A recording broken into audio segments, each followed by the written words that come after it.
โลเกสมาระเกสัพพมะเกสัสสะมนะธรรมนิยา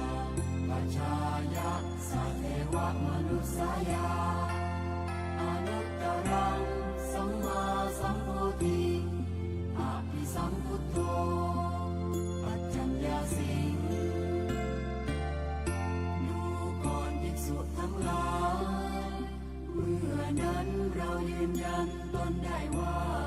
เป็นผู้ตรัสรู้พร้อมจะพบซึ่งปัญญาเครื่องตรัสรู้ชอบไม่มีความตรัสรู้อื่นจะยิ่งกว่าในโลกเป็นไปกับด้วยเทวดามารพรหมในหมู่สัตว์ทั้งสามนาพรามเทวดามนุษย์ญาณัญจปานะเมทัสสนังอุทธปาทิก็แลปัญญาอันรู้เห็นได้เกิดขึ้นแล้วแก่เราอากุปปาเมวิมุตติอายะมันติมาชาตินัตถิธานิปุนัพพโวติว่าความพ้นวิเศษของเราไม่กลับกำเริบชาตินี้เป็นที่สุดแล้วบัดนี้ไม่มีความเกิดอีกอิทัมมะโอจะภะคะวาพระผู้มีพระภาคเจ้าได้ตรัสธรรมปริยายอันนี้แล้วอัตตมนาปัญจวัคคียาภิกขุภควโตภาสิตังอภินันตุพระภิกษุปัญจวัคคีย์ก็มีใจยินดีเพลินภาสิทธิ์ของพระผู้มีพระภาคเจ้าอิมัสมิงจาอานะเวยากรณสมิงอัญญมาเนก็แลเมื่อเวยากรณ์นี้อันพระผู้มีพระภาคเจ้าตรัสอยู่อายัสสมโตโกณฑัญญสัพวิราชาวิดามลังธรรมจักขุงอุทธปาทิจักสุในธรรมอันปราศจากทุลีปราศจากมลทินได้เกิดขึ้นแล้วแก่พระผู้มีอายุโกณฑัญญายังกินจิสมุทัยธรรมังสัพพันตังนิโรธธรรมันติว่าสิ่งใดสิ่งหนึ่งมีอันเกิดขึ้นเป็นธรรมดาสิ่งทั้งปวงนั้นมีอันดับไปเป็นธรรมดาปาวัตติเตจะปะทาวตาธรรมจักเตก็ครั้นเมื่อธรรมจักอันพระผู้มีพระภาคเจ้าให้เป็นไปแล้วภูมิมาเทวาสัทธมนุสสาเวสุงเหล่าภูมิเทวดาก็ยังเสียงให้บันลือลั่นเอตัมภควตาภารณสิยังอิสิปะกะเนนิคทาเยอนุตตรังธรรมจักกังปวัตติตังอปฏิวัตติยังสัมมเนนะวะพรหมเนนะวะเทเวนะวะมาเรนะวะพรหมุนะวะเกนะจิวะโรกัสสมิงติว่านั่นจักคือธรรมไม่มีจักอื่นสู้ได้อันพระผู้มีพระภาคเจ้าให้เป็นไปแล้วในปางอิสิปะกะนะมนุคทายวันใครเหมือนพระ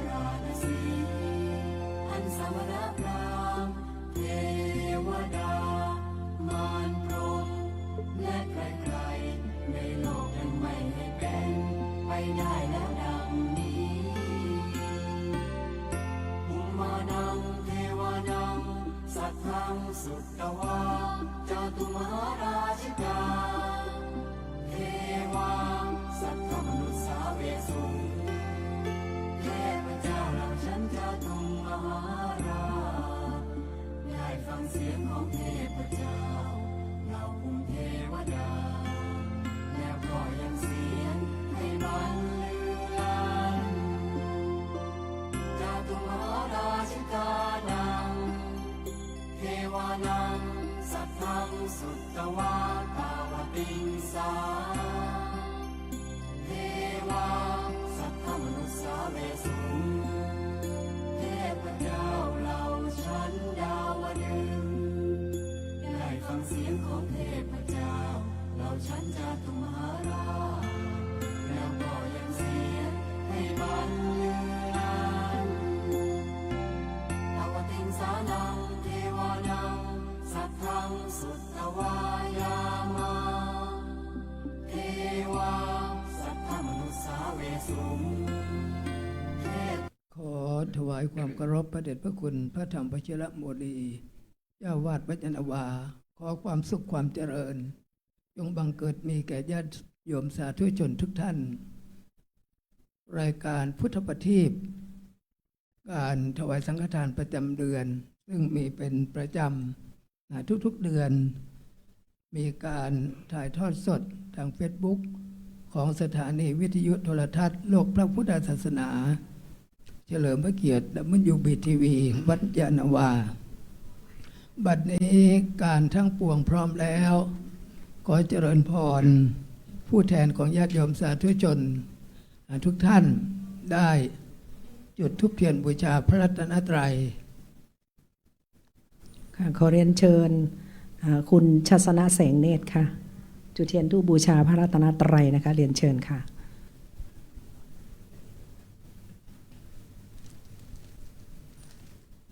ขอเชิญญาติโยมสาธุชนทุกท่านได้ร่วมบำเพ็ญบุญกิริยาด้วยการประนมมือในขณะที่ผู้แทนประธานในพิธีได้จุดธูปเทียนบูชาพระรัตนตรัย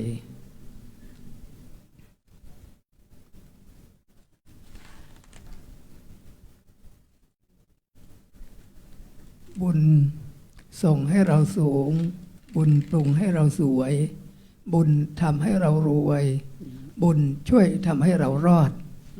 บุญจึงเป็นที่พึ่งอันประเสริฐบุญแปลว่าการทำบุญหรือที่ตั้งแห่งการทำบุญผลของบุญก็คือความสุขดังนั้นบุคคลที่บำเพ็ญบุญกุศลเป็นประจำก็จะเกิดความเป็น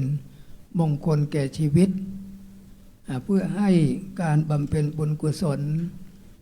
ได้บุญที่พร้อมทุกประการการที่จะเริ่มประกอบพิธีต่างๆก็จึงมีการรับศีลก่อนเรียกว่าศีลเป็นเบื้องต้นของการทำความดีทุกประการขอเชิญท่านทั้งหลายได้อาราธนาศีลโดยพร้อมเพรียงกันมายังพันเตวิสุงวิสุงลักขณาทายะติสรเนนะสหปัญจศีลานิยาจามะทุติยมปิมะยังพันเตวิสุงวิสุงลักขณาทายะติสรเนนะสหปัญจศีลานิยาจามะตาติยมปิมะยังพันเตวิสุงวิสุงลักขณาทายะติสรเนนะสหปัญจศีลานิยาจามะ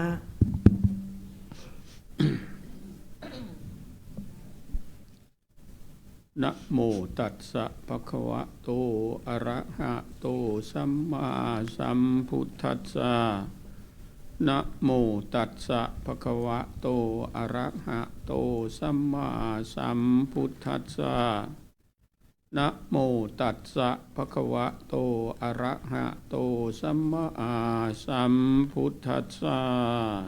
นะโมตัสสะภะคะวะโตอะระหะโตสัมมาสัมพุทธัสสะนะโมตัสสะภ ภะคะวะโตอะระหะโตสัมมาสัมพุทธัสสะนะโมตัสสะภะคะวะโตอะระหะโตสัมมาสัมพุทธัสสะ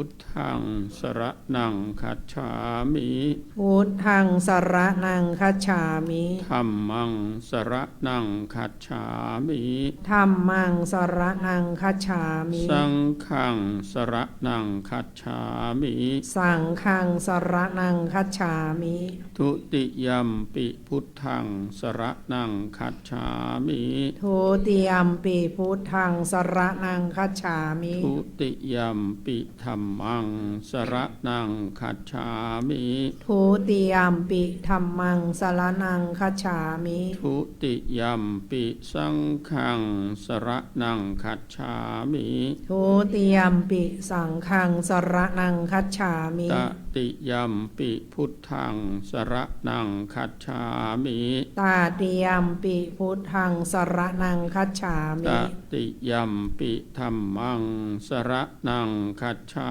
มิ ตาติยัมปิมังสรณังคัจฉา ต มิ ติยัมปิสังฆังสรณังคัจฉามิ ตาติยัมปิสังฆังสรณังคัจฉามิ ปานาติปาตาเวระมณีสิกขาปัทังสมาธิยามิ ปานาติปาตา เวระมณีสิกขาปะทังสมาธิยามิ อะทินนาทานาเวระมณีสิกขาปัทังสมาธิยามิ อาทินนาทานา เวระมณีสิกขาปะทังสมาธิยามิ กาเมสุมิจฉาจาราเวระมณีสิกขาปัทังสมาธิยามิ กาเมสุมิชฌาจารา เวระมณีสิกขาปะทังสมาธิยามิ มุสาวาทาเวระมณีสิกขาปัทังสมาธิยามิ มุสาวาทา เวระมณีสิกขาปะทังสมาธิยามิ สุราเมรยะมัชฌะปมาทัฏฐานาเวระมณีสิกขาปัทังสมาธิยามิ สุราเมระยะมัชฌะปมาทัฏฐานา เวระมณีสิกขาปะทังสมาธิยามิ อิมานิปัญจสิกขาปัฏฐานิสีเลนะสุขติงยันติสีเลนะโภคสัมปทาสีเลนะนิพพุติงยันติตัสมาสีลังวิโสทะเย วิปติปฏิภาหายะสาภาสัมปติสิทธิยาสัพพะขะวินาศายะปาริตังปรูธมังคลัง วิปติปฏิภาหายะสัพพะสัมปติสิทธิยาสัพพะพยะวินาศายะปาริตังปรูธมังคลัง วิปติปฏิภาหายะสัพพะสัมปติสิทธิยาสัพพะโรคะวินาศายะปาริตังพลูธมังคลัง สมันตาจักวาเรสุอัตราคชันตุเทวตาสัทธามังมุนิราชสาสุนันตุสัคโมโหคาทังสักเคกาเมจะรูเปคิริสิขารตะเตจันตะริเควิมหาเนทิเประเทจะคาเมตะโรวนาคาหะเนเคหาวัตุมหิเขตเตหุมมาจายันตุเทวาชราธาราวิสเมยาขาคันทัพพนาคา ติทันตาสันติเกยังมุนีวราวาจนังสาธวเมสุนาหันตุธรรมสาวนาการโรอายัมภทันตาธรรมสาวนาการโรอายัมภทันตาธรรมสาวนาการโรอายัมภทันตานะโมตัสสะภะคะวะโตอะระหะโตสัมมาสัมพุทธัสสะนะโมตัสสะภะคะวะโตอะระหะโตสัมมาสัมพุทธัสสะนะโมตัสสะภะคะวะโตอะระหะโตสัมมาสัมพุทธัสสะพุทธังสรณังคัจฉามิธัมมังสรณังคัจฉามิสังฆังสรณังคัจฉามิทุติยามปิพุทธังสรณังคัจฉามิทุติยามปิธัมมังสรณังคัจฉามิทุติยามปิสังฆังสรณังคัจฉามิตติยามปิพุทธังสรณังคัจฉามิตติยามปิธัมมังสรณังคัจฉามิตติยามปิสังฆังสรณังคัจฉามิสัมพุทเถอัตตเวสัญจตวาทัสสัญจสหัสสะแกปัญจสัตตสหัสสะนินัมมามิสิลาสาอาหังเตสังฆัมมันจะสังขันจะอาทังเนนันนัมมามิหังนัมการารุปังเวนะหันตวาสัพเพอุปัฏฐเวอเนกาอันตรายาปิวินัสสันตุเสสะโตสัมพุทเทปัญจปัญญาสัญจจตุเวสติสหัสเกตัสสะสัตตสหัสสานินัมมามิสิรัสสะอาหังเตสังฆัมมันจะสักกันจะอาตะเลนันนามามิหังนัมการานุภาเวนะหันตวาสัพเพอุปัฏฐเวอเนกาอันตรายาปิเวนัสสันตุเสสะโตสัมพุทเทนะวุตรัสสะเตอันตจัตตาริสัสสหัสสะเกวิสติสัตตสหัสสานินัมมามิสิรัสสะอาหังเตสังฆัมมันจะสังฆันจะอาทังเรนันนัมมามิหังนัมการานุภาเวนะหันตวาสัพเพอุปัฏฐเวอเนกาอันตรายาปิเวนัสสันตุเสสันโตโยจักกุมารโมหมาราปะกาโตสามาวะพุทโธสุขโตวิโมตโตมาราสปาสาวินิโมจยันโตปาเปสิเขมังชนะตังวินัยยังพุทธังวรันตังศิรสานามามิโลกัส สนาทันจวินายกันจตันเตจะสาเตชยสิทธิโหตุสัพพันตรายาจวินาศเมนตุธัมโมทัจโชโยวิยตาสสะตุทาเสสิโลกาสวิสุทธิมาคังนิยานิโกธรรมตลาสัทธาริสัตตาวะโหสันติกโร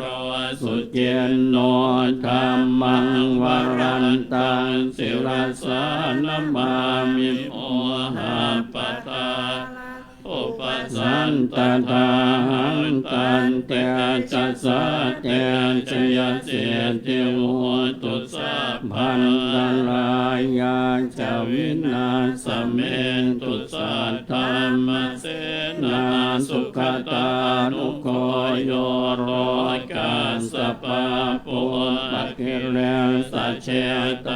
สันตัวสยานสันตินิโยจะโกจะสวากาตธรรมังวิทิตังกโรติสังฆังวลันตังศิลสานมามิพุทธานุพุทธังสมาสิลจิตติตันเตชะสะเตชยเสเทโหตุสัพพันตรายาจวินาศเมนตุนะโมอะระหะโตสัมมาสัมพุทธัสสะมะเหสิโนนะโมอุตตมะธัมมัสสะสวากาตัสเสวะเตนิทันนะโมมหาสังฆัสสะปิเวโสทัสเสลทิติโนนะโม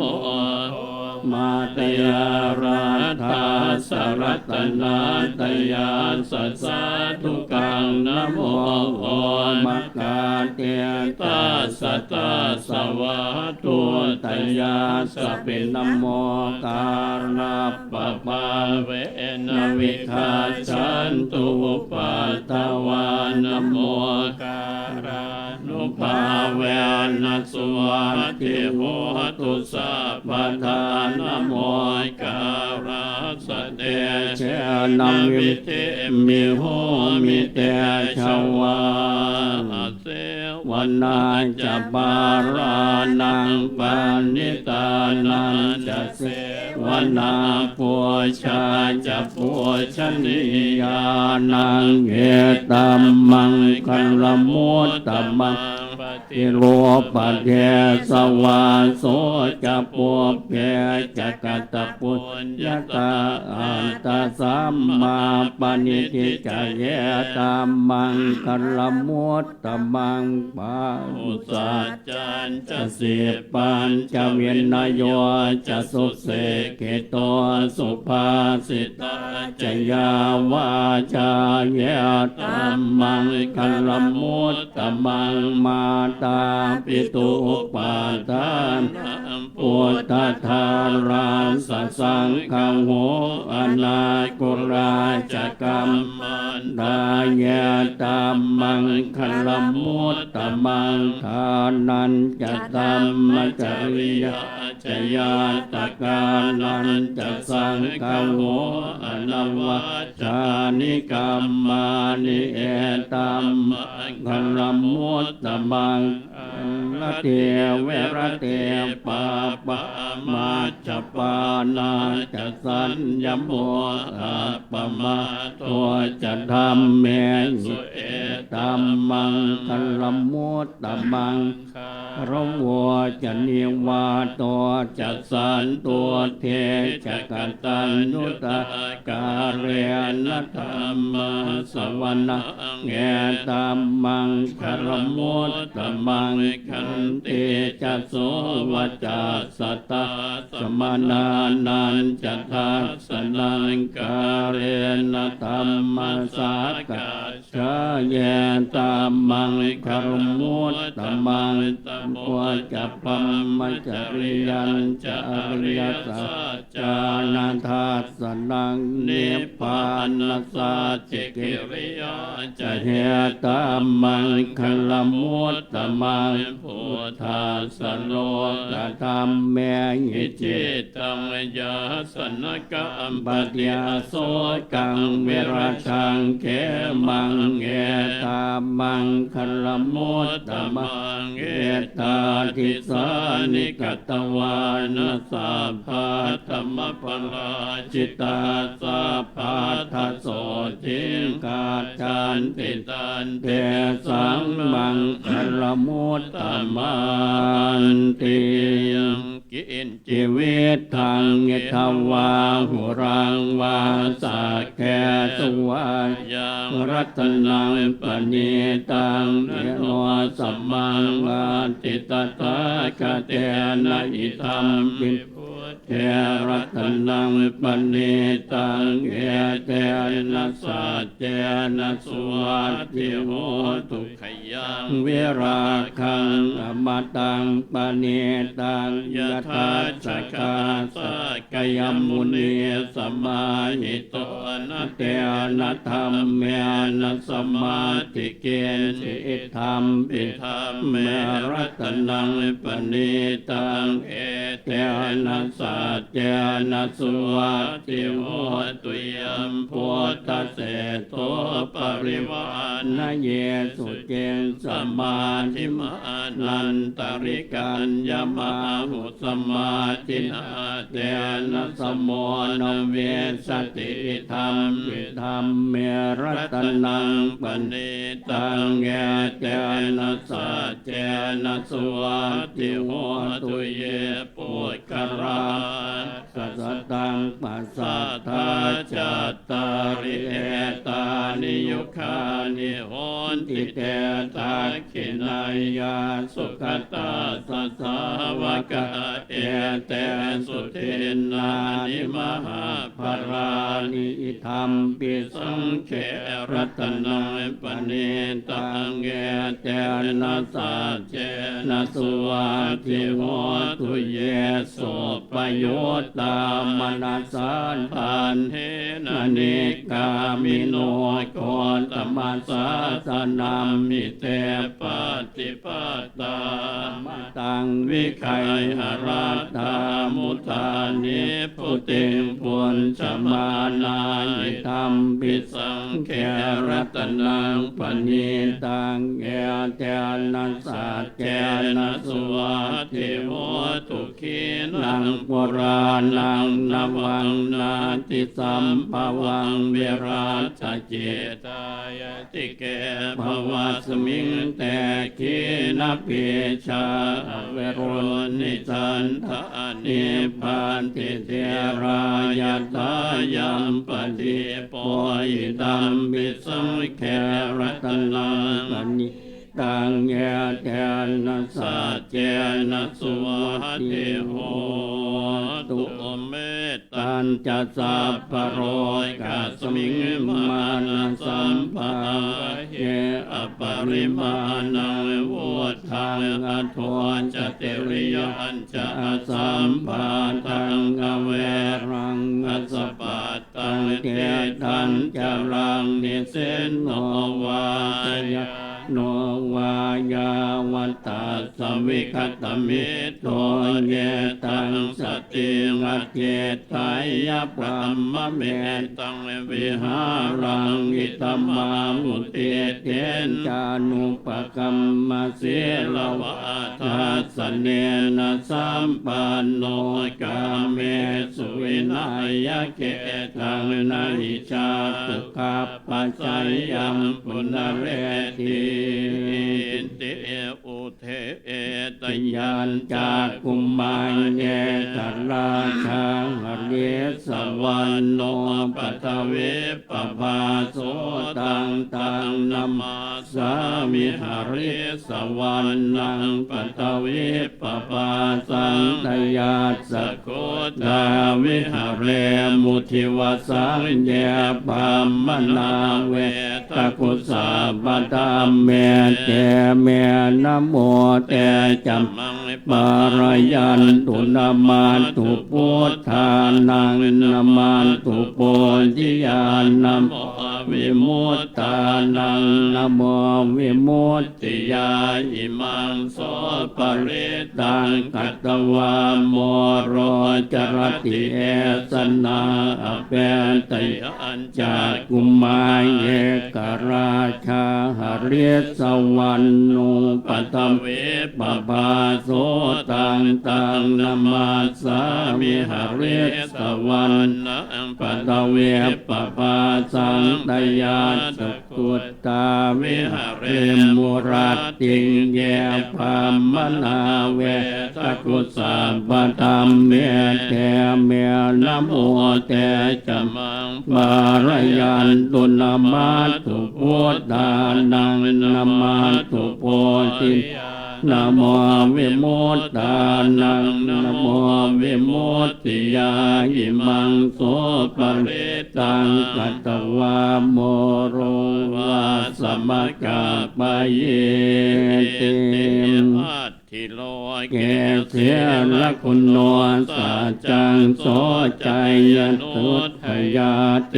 นะสัจเจนะกามิสัจจกิริยมนุตรังอาวาชิตวาธรรมภรังสริตวาปุปะแกชินเนสัจจปรมวาสายสัจจกิริยมนุสังสันติปากาอปัจจนาสันติปาทาอวันจนามาตาปิตาจเนขันตาชาตเวทปฏิกรรมสหัสสะเจกเตไมหังมหาปัญชริโตสิเทวัจเจสิโสรสกังเลสานิอุตกังปัตวายตาสิกิสัจเจนะเมสโมนาติเอสาเมสัจจปารมีติอิติปิโสภะคะวาอะระหังสัมมาสัมพุทโธเวชาจรณะปันโนสุขโตโรกเวตัวอนุตตโรปุริสตัมมสารติสัตตาเจวมโนสันพุทโธภคะวันติสวากาโตภคะวตาธัมโมสันทิติโกอาการิโกเอหิปัสสิโกโมปัญญิโกปัจจตังเวทิตาโพเวียนโยเยติสุปฏิปันโนภะคะวะโตสาวกสังโฆอุสุปฏิปันโนภะคะวะโตสาวกสังโฆยะปฏิปันโนภะคะวะโตสาวกสังโฆสามิปฏิปันโนภะคะวะโตสาวกสังโฆยะติตังจัตตาริปุริสยุคานิอัตถปุริสปุคารายเยสัพพะคะวะโตสาวกสังโฆอาหุนนายโยปาหุนนายโยทักขินายโยอัญชริกรณิโยอนุตตรังปุญญาแขตังโลกาสันติวิปั ปัส เสสนามาตุจากกุมันตาสะเสเรมะโตสิกเขสะปินามาตุสัพพะปุตตานุกัมปิโนเวสะปุสนามาตุนาตกาสัตตปัสสิโนนามาตุกะกุสันทาสมาราเสนาปมาติโนโก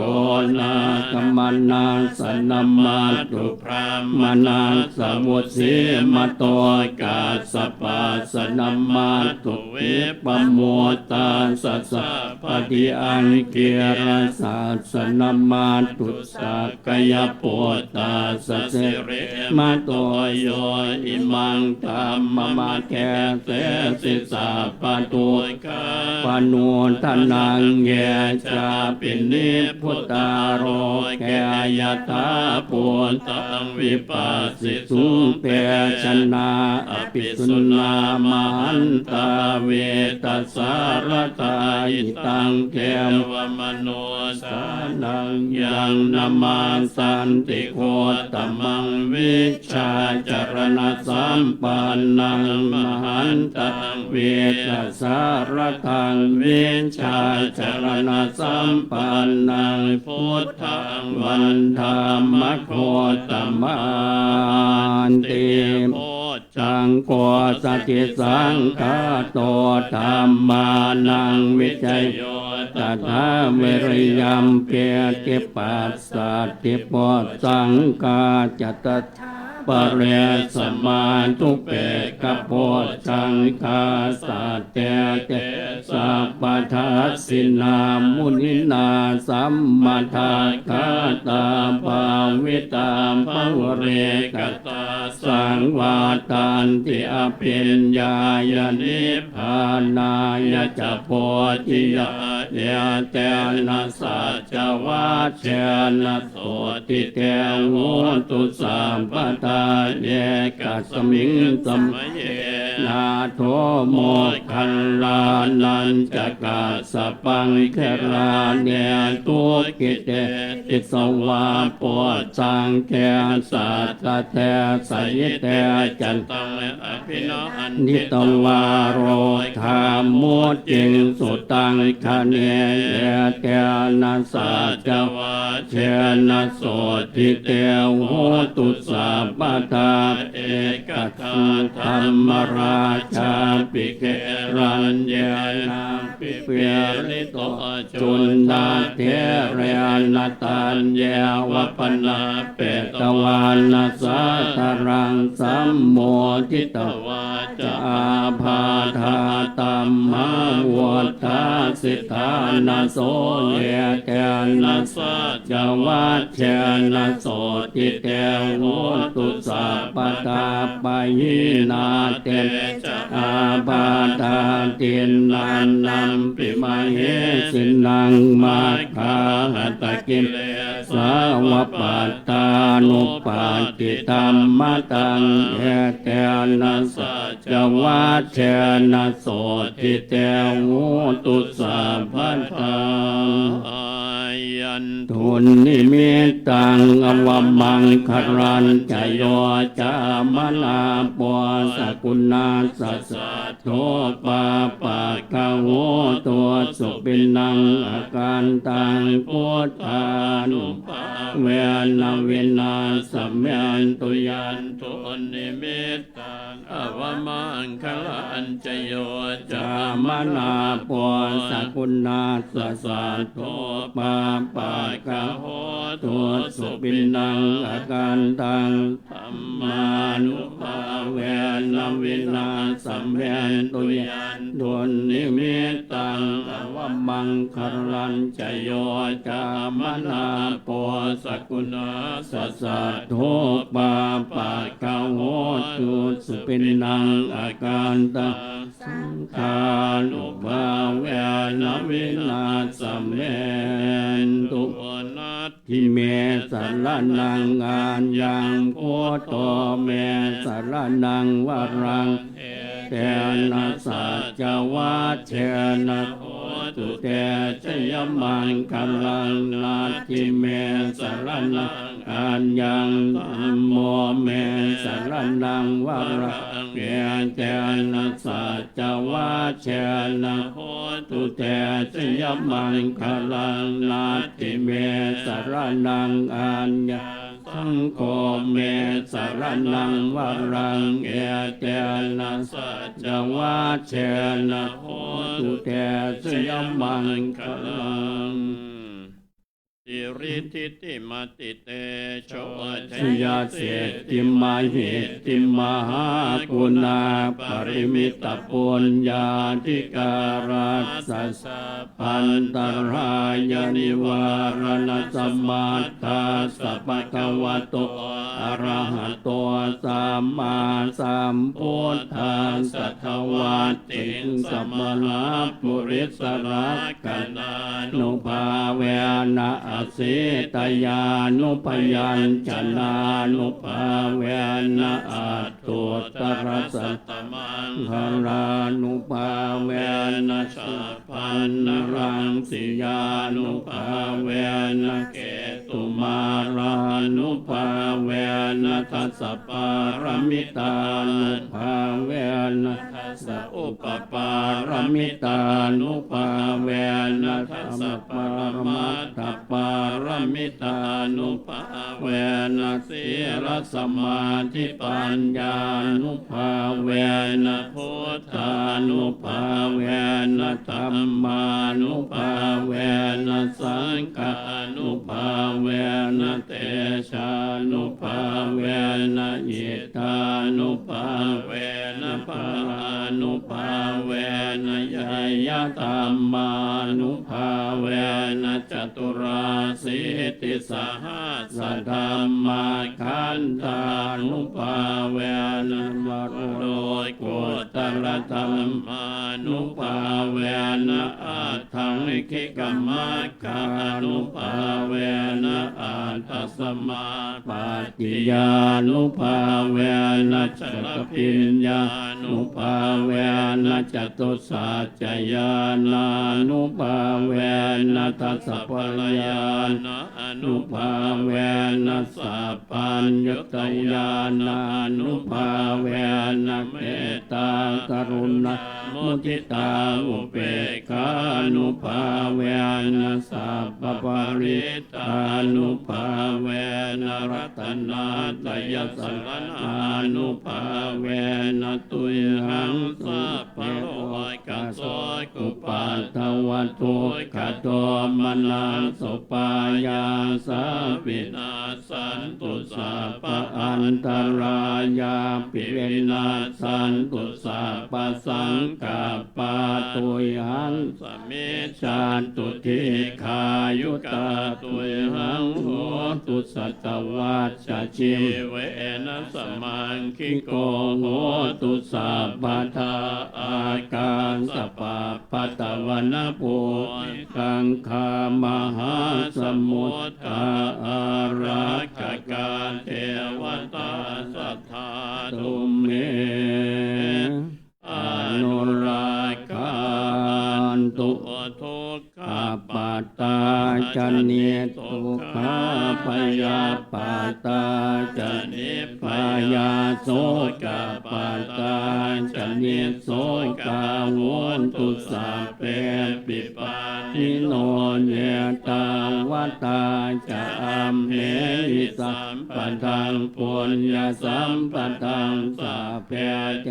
วานุโมทันตุสัมปสัมปะติเสติทานังททันตุสัตตายติรังราคันตุสัพพทาภาวนามิรตาโหตุขาจันตุเทวตาคตาสัพเพพุทธามบรรปาตาปัจเจกานันจะยังปรังอรหันตานันจะเตเจนะขันธันดามิสัพพะโสมหาการุณิโกนาโตหิตายาสัพพปานินังเรตวาปารมีสัพพะปะโตสัมโพธิมุตตมังเ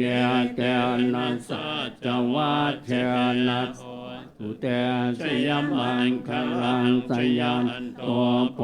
ธิยามโมเรสักยานังนันทิวัตตโนเอวังตวังวิชโยโหหิชยาสุชยมังคะเรปราชิตปัลลังเกสิเสปทวิโปคะเรอภิเสเกสัพพพุทธานังอัตถปัตโตปโมทติสุนัขขาตังสุมังคลังสุปาปาตังสุโหทิตังสุขโนสุโมโหตัวจัตสุหังปัมมจาริสุปทากินังกายกรรมังวาจากรรมังปทากินังปทากินังมโนกรรมังปณิทิเตปทากินาปทากินานิกัตวานรพันตาเทปทากิเนปวัตุสัพพมังคลังลาคันตุสัพพเทวัตตาสัพพพุทธานุภาเวนัสตาโสติภวันตุเตภวตุสัพพมังคลังลาคันตุสัพพเทวตาสัพพธรรมานุภาเวนัสตาโสติภวันภวตุสัพพมังคลังลาคันตุสัพพเทวตาสัพพสังฆานุภาเวนัสตาโสติภาวันตุเต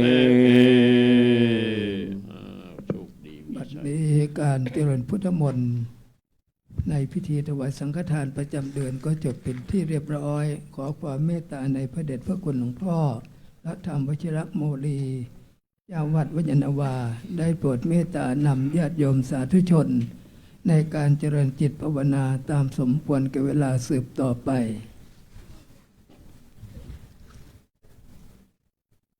เชิญญาติโยมตั้งจิตเป็นบุญเป็นกุศลซึ่งพวกเราได้ร่วมกันเจริญพุทธมนต์เพื่อความเป็นสิริมงคลแล้ว ตอนนี้จิตตั้งมั่นในสิ่งที่เป็นบุญเป็นกุศลทั้งหมดเพราะนั้นก็พยายามสงบสติอารมณ์พยายามที่จะควบคุมจิตใจของเราไว้ธรรมชาติของจิตมันก็คือคิดแต่ว่าการที่พุทธเจ้าของเราได้บรรลุธรรมขั้นสูงสุดคือบรรลุมรรคผลนิพพานได้ก็เพราะว่ารู้จักดับกิเลสตัณหาเพราะจิตมันคิดในรูปแบบต่างๆนั้นมันทำให้บางทีก็เป็นบ้าเป็นหลังไปก็มีบางทีก็เลยเถิดไปไกลเพราะฉะนั้นเราก็ต้องพยายามควบคุมจิตใจของพวกเราเอาไว้ในขณะที่จิตมันคิดนะพอในขณะที่เรากำหนดพองหนอยุบหนอหายใจเข้าท้องน้อยพองขึ้นเรากำหนดว่าพองหนอท้องยุบลงหายใจออกเราก็กำหนดว่ายุบหนอแต่ในช่วงระยะนั้นนี่มันอาจจะมีจิตคิดจนลืมพองลืมยุบพองลืมยุบก็ยุบนะนั่นแหละอันนั้นตอนนั้นต้องกลับมาที่กำหนดจิตของเราเลยเอามีสติกำหนดรู้ว่าคิดหนอคิดหนอคิดหนอ3 หนช้าๆนะเสร็จแล้วก็ปล่อยกลับมาหาพองหนอยุบหนอต้องพยายามทำอย่างนั้นจิตเราเมื่อทำได้ดีมันก็จะทำให้สงบร่มเย็นฝากไว้ให้เป็นข้อคิดเชิญตั้งจิตเป็นบุญเป็นกุศลนั่งสมาธินะ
ได้เวลาอันสมควรลำดับต่อไปก็จะได้กล่าวคำถวายสังฆทานหน้า123ตั้งนะโมพร้อมกัน นะโมตัสสะ ภะคะวะโตอะระหะโตสัมมาสัมพุทธัสสะ นะโมตัสสะภะคะวะโตอะระหะโตสัมมาสัมพุทธัสสะนะโมตัสสะภะคะวะโตอะระหะโตสัมมาสัมพุทธัสสะอิมานิมะยังพันเต อิมานิมะยังพันเต สังฆทานานิ สังฆทานานิ สัปปริวารานิ สัปปาริวารานิ ภิกขุสังคัสสะ ภิกขุสังคัสสะ โอโนชยามะ โอโนชยามะ สาธุโนพันเต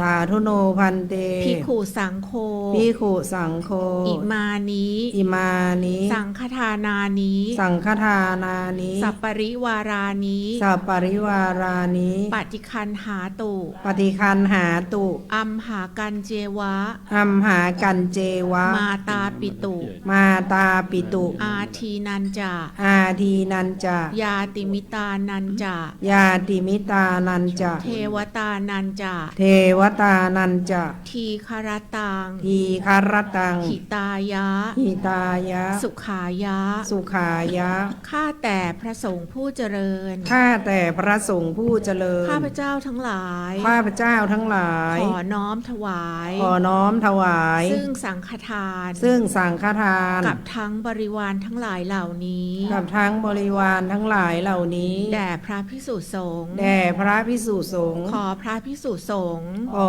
พระภิกษุสงฆ์ ได้โปรดรับ ได้โปรดรับ สังฆทาน สังฆทาน กับทั้งบริวารทั้งหลายเหล่านี้ กับทั้งบริวารทั้งหลายเหล่านี้ ของข้าพเจ้าทั้งหลาย ของข้าพเจ้าทั้งหลาย เพื่อประโยชน์ เพื่อประโยช เพื่อ น์ ความสุข เพื่อความสุข แก่ข้าพเจ้าทั้งหลาย แก่ข้าพเจ้าทั้งหลาย และแก่ญาติสนิทมิตรสหาย และแก่ญาติสนิทมิตรสหาย ของข้าพเจ้าทั้งหลาย ของข้าพเจ้าทั้งหลาย มีบิดามารดาเป็นต้น มีบิดามารดาเป็นต้น กับทั้งเทพพยดาทั้งหลายทั้งปวง กับทั้งเทพพยดาทั้งหลายทั้งปวง สิ้นกาลและนานเทิน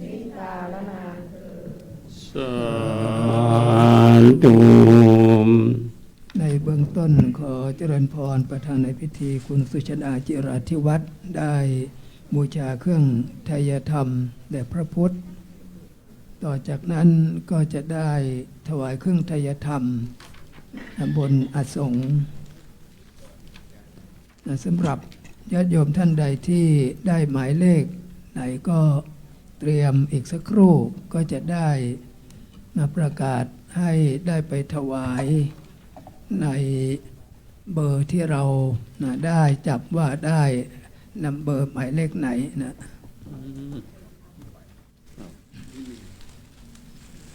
ไปเอาสาธุสาธุ อีกสักครู่นะโยมนะ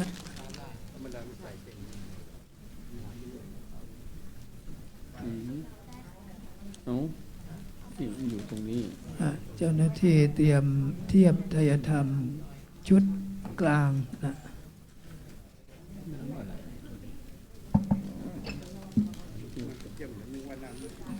ลำดับต่อไปญาติโยมที่มีรายนามดังต่อไปนี้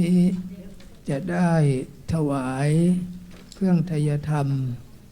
ในชุดกลาง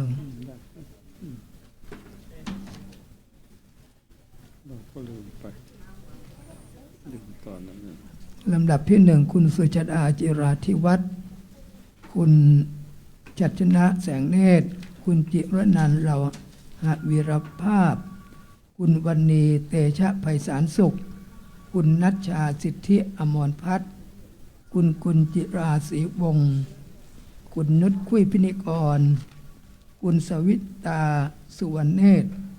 คุณฟองจันทร์ชื่องาม คุณธัญญาสังทอง ก็เชิญ ให้สวายเลยเหรออ้าว ท่านที่ได้อ่านรายนามขอเชิญนะคุณชัชนะ คุณจิรนันท์คุณวรรณีคุณนัชชา คุณจิรา คุณนุชคุณสวิตา คุณฟองจันทร์คุณธัญญาลำดับต่อไปท่านใดที่ได้หมายเลขหนึ่งถึงหมายเลข10เลขหนึ่งนี่ถวายหลวงพ่อเจ้าอาวาสนะขอเชิญนะตามหมายเลขท่านใดที่หมายเลข11บูชาเครื่องใดธรรมที่พระพุทธด้านหน้านะโยมนะหมายเลข11ตอนนี้ก็เราได้หมายเลขไหนก็ไปถวายพระคุณเจ้ารูปนั้นหมายเลขหนึ่งหลวงพ่อเจ้าอาวาสนะหมายเลขหนึ่งหมายเลข11ที่โต๊ะหมู่นะโยมนะที่โต๊ะหมู่หมายเลข11ท่านได้หมายเลขไหนท่านที่นำสังฆทานมาถ้าไม่ได้หมายเลขก็ถวายหลวงพ่อเจ้าอาวาสเลยนะหมายเลข11ที่พระพุทธเลยนะหมายเลข11 11ที่เหลือก็เดินไปที่อาสงฆ์พระคุณเจ้าหมายเลขไหนที่เราได้หมายเลขนั้นก็ถวายหมายเลขนั้นตั้งแต่เลข1ถึงเลข10นะ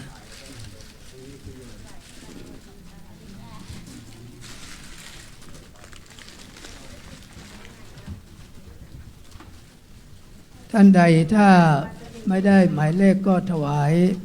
เบอร์1นะถวายหลวงพ่อเจ้าอาวาสเมื่อถวายเรียบร้อยก็ขอเชิญนั่งที่รับรอง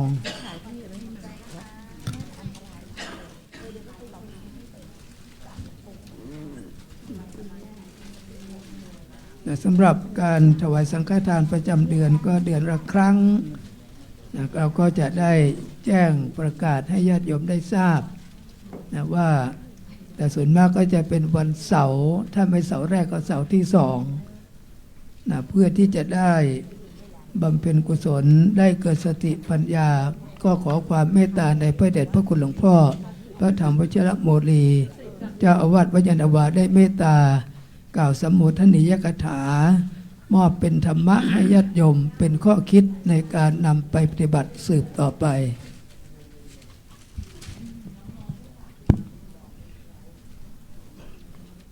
ขอถือโอกาส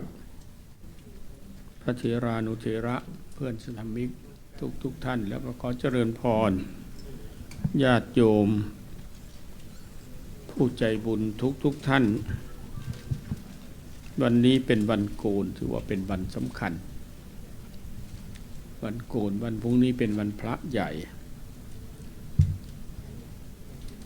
โบราณท่านสอนว่าวันโกนให้ละวันพระให้เว้นทำไมถึงว่าอย่างนั้นเพราะเท่าที่สังเกตเรื่อง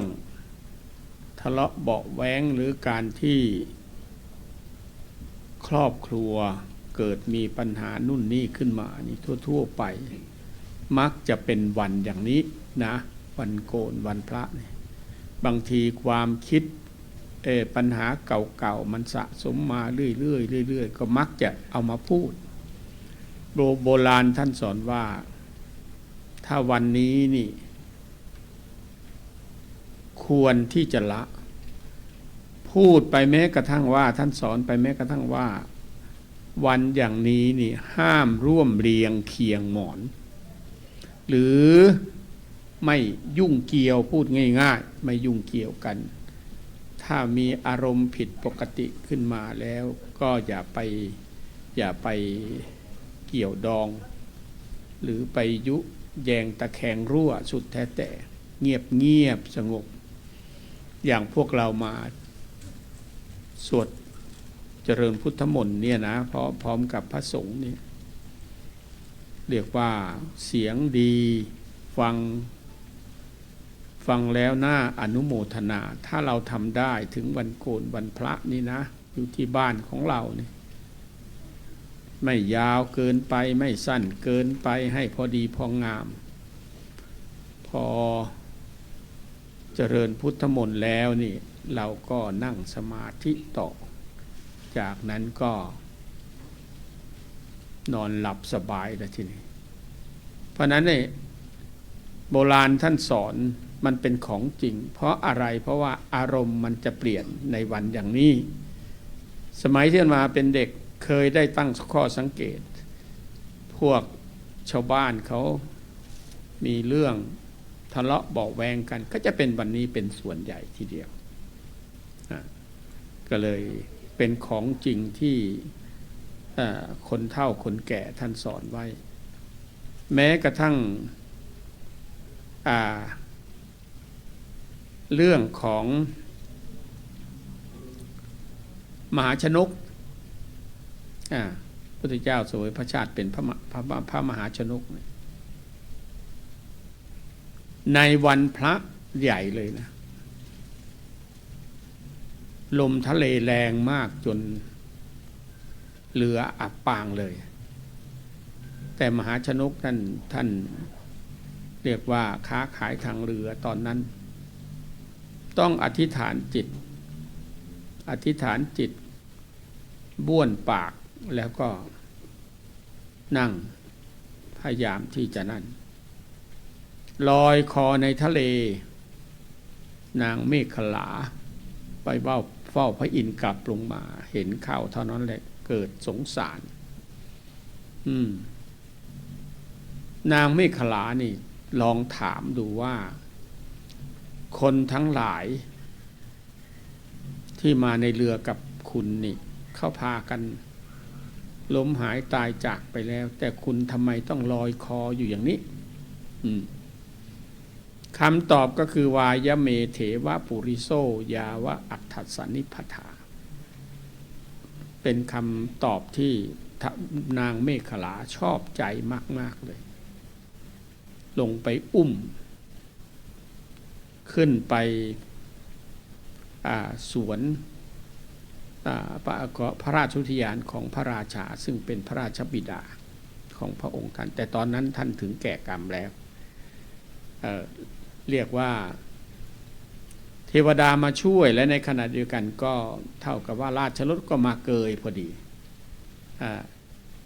นั่นแหละในช่วงระยะนั้นนี่น้องชายของท่านนั่นแหละที่เป็นน้องชายของพี่ชายท่านก็ถึงแก่กรรมเหมือนกันของพ่อของท่านเนี่ยของพระมหาชนกเนี่ยพยายามหาประกาศให้พวกลูกพระราชามหากษัตริย์ใครจะเป็นใครชอบใจนางบ้างก็มาดูกันแต่นางรับไม่ได้นั่นแหละแต่สุดท้ายนี่ไม่มีทางออกก็เลยเสี่ยงทายนะเสี่ยงทายอธิษฐานจิตเอาผู้เสี่ยงทายพอเสี่ยงทายแล้วก็ขอให้ม้า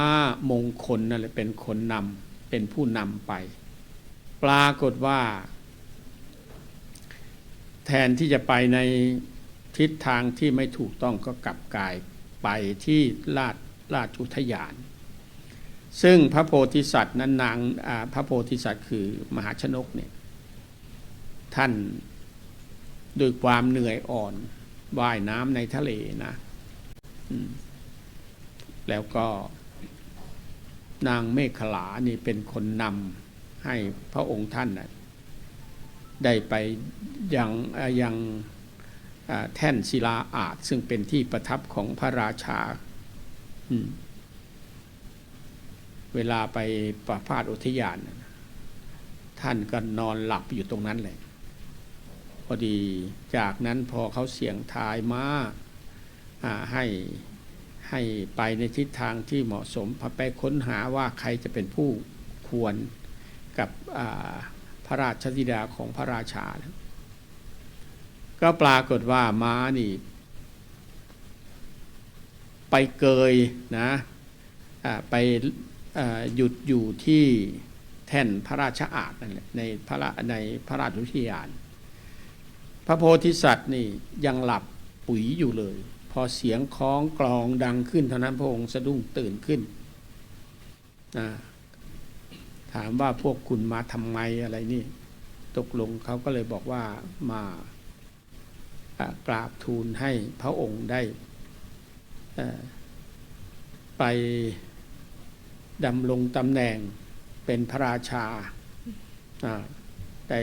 อภิเษกสมรสกับลูกสาวพระราชธิดาของน้องชายของพ่อของพระองค์แหละน้องชายผู้ที่เป็นพ่อเพราะว่าน้องชายในตอนนั้น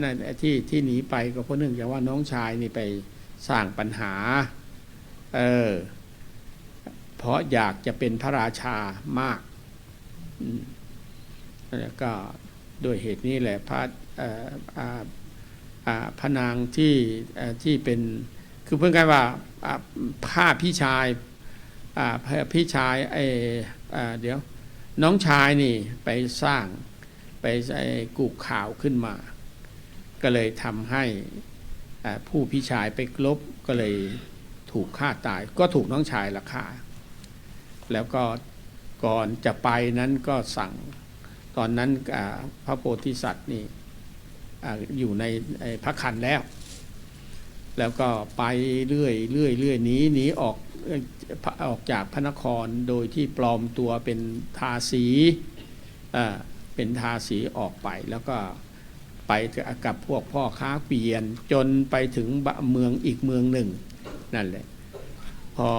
มันสว่างแล้วปรากฏว่า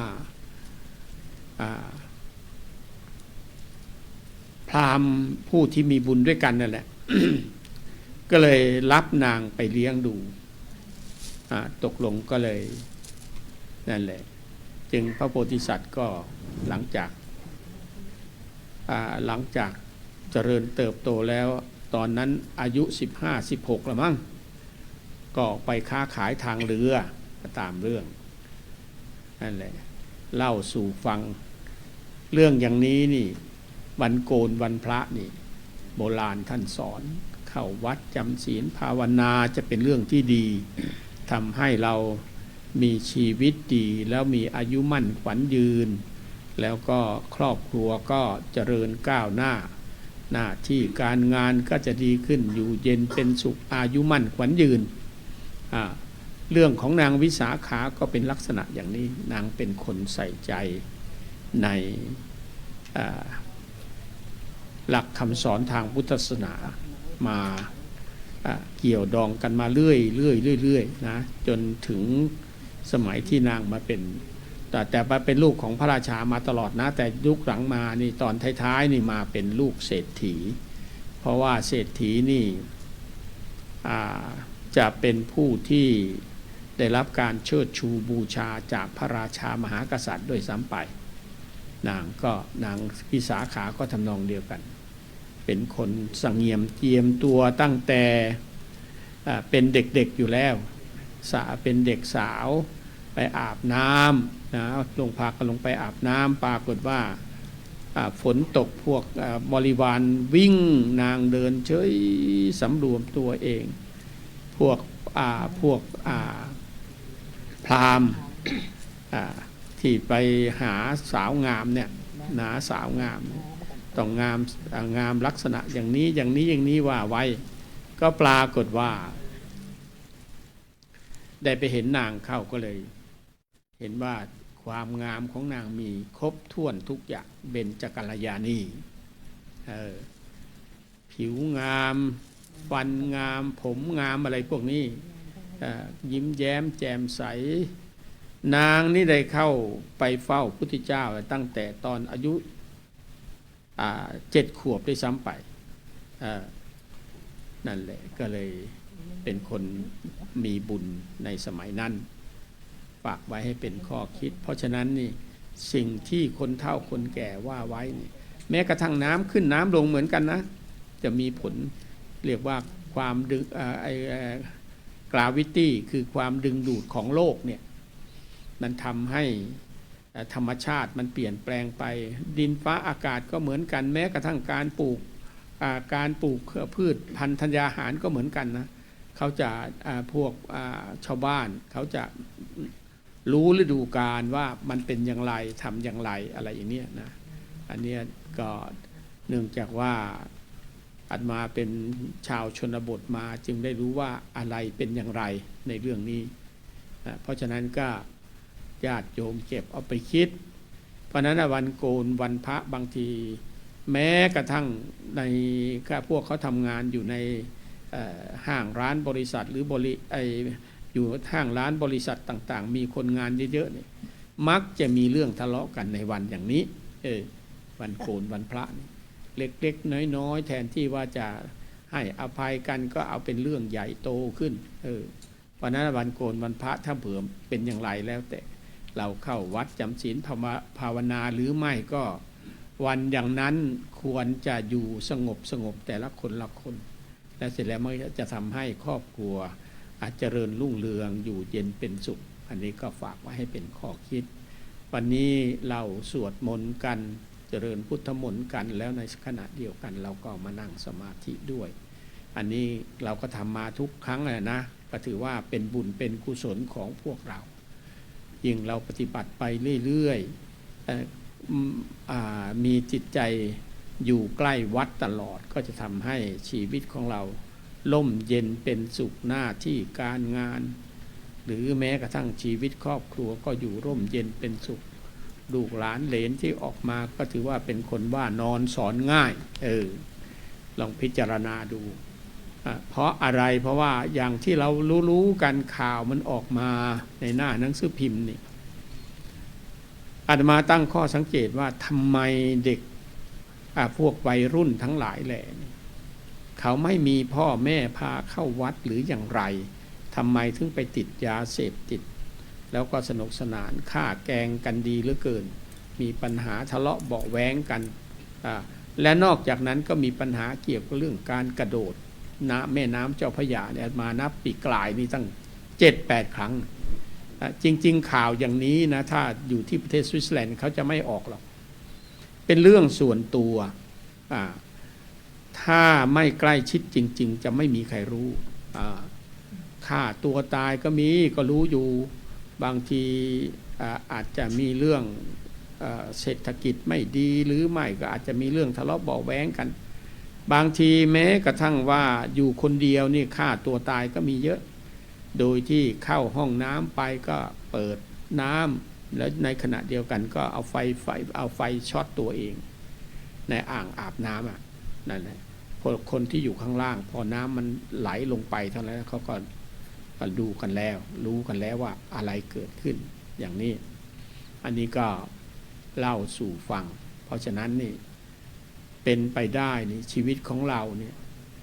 เพราะจิตของมนุษย์เรานี่ถ้าขาดอาหารใจ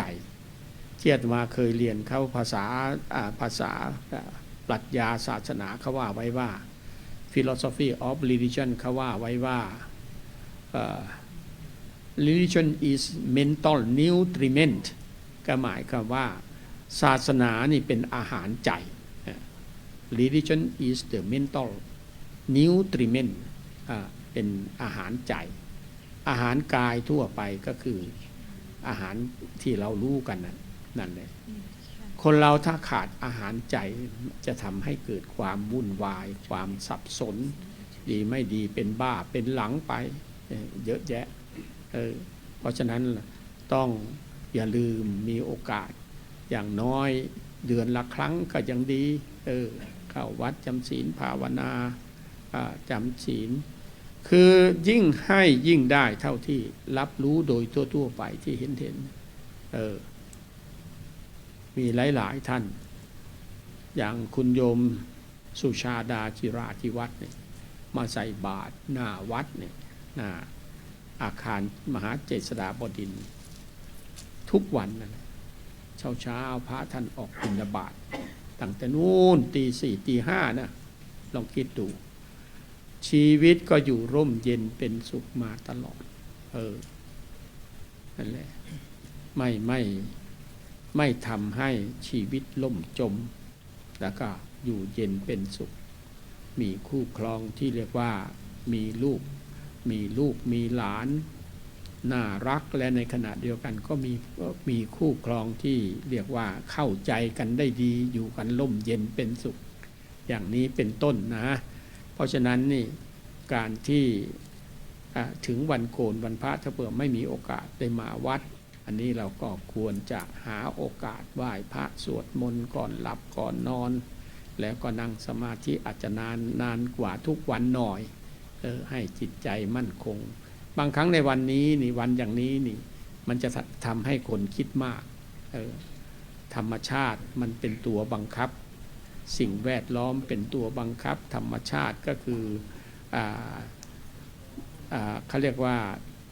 gravity นี่แรงดึงดูดของโลกเนี่ยมันทำให้ทุกอย่างเปลี่ยนแปลงแม้กระทั่งอารมณ์ของคนเราก็ทำนองเดียวกันฝากไว้ให้เป็นข้อคิดแต่เพียงเท่านี้ขออนุโมทนาในกุศลเจตนาของทุกท่านไว้ณโอกาสนี้ในนามคณะสงฆ์ขออนุโมทนาในกุศลเจตนาของญาติโยมทุกท่านที่ได้มี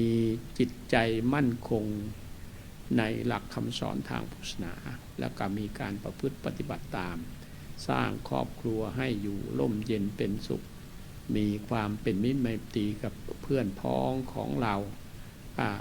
พวกที่มาวัดก็จะเป็นมิตรไมตรีกันอย่างดีมีเยอะแยะที่เรามารู้กันแล้วก็เป็นมิตรไมตรีต่อกันเพราะฉะนั้นวัดวาอารามเราควรจะช่วยเหลือกันเพื่อให้พุทธศาสนาของเราเนี่ยอยู่คู่กับฟ้าดินตลอดไป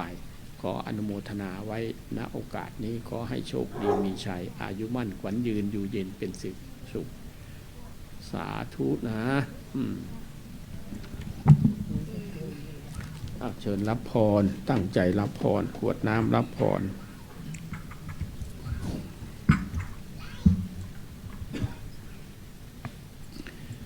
ยะถาวาริวาหาปุราปาริปุเรนติสาคารังเอวะเมวะอิโตทินังเปตานังอุปกัปปติอิจิตังปฏิตังตุมังคิปะเมวะสมิจจตุสัพเพปูเรนตุสังกปาจันโทปนระโสยะถามะนิโชติระโสยถาสัพพิติโยวิวัชชันตุสัมปโรโควินาศตุมาเตปวันวันตรายโยสุขิติขายุโกภวะอภิวันธนาสิริสนิจังพุทธาปัจจายโนจัตตารโอธัมมาวัฏฏันติอายุวันโนสุขังภาลังเตอัตตลัตตาสุขิตาวิรุณหาพุทธัสสะสเนอโรยคาสุขิตาโหทัสสะหัสสะเมหิยานติปิเตอัตตลัตตาสุขิตาวิรุณหาพุทธัสสะสเนอโรยคาสุขิตาโหทัสสะหัสสะเมหิยานติปิเตอัตตลัตตาสุขิตาวิรุณหาพุทธัสสะสเนอโรยคาสุขิตาโหทัสสะเมหิยาติปิรัตนัตยานุภาเวนรัตนาตยเตสัสสะตุขโรกปยาเวราโสกาสัจจุจุปัฏฐวาอเนกาอันตรายาปิวินาสันตุอาเส สัตโตชยสิทธิธนังลาปันโสทิภาคยังสุขังพลังสิริอายุจวันโนจะโพคังบุติจยตวาสัตวาสาจะอายุจะสิวสิทธิภวันตุเตภวตุสัพพมังคารังราคันตุสัพพเทวตาสัพพพุทธานุภาเวนัสสทธาโสทิภวันตุเตภวตุสัพพมังคารังราคันตุสัพพเทวตาสัพพธัมมานุภาเวนัสสทธาโสทิภวันตุเตภวตุสัพพมังคารังราคันตุสัพพเทวตาสัพพสังฆานุภาเวนัสสทธาโสทิภวันตุเต พิธีถวายสังฆทานประจำเดือนก็จบเป็นที่เรียบร้อยลำดับต่อไปขอเชิญทุกท่านได้ไหว้พระพร้อมกัน อะระหังสัมมาสัมพุทโธ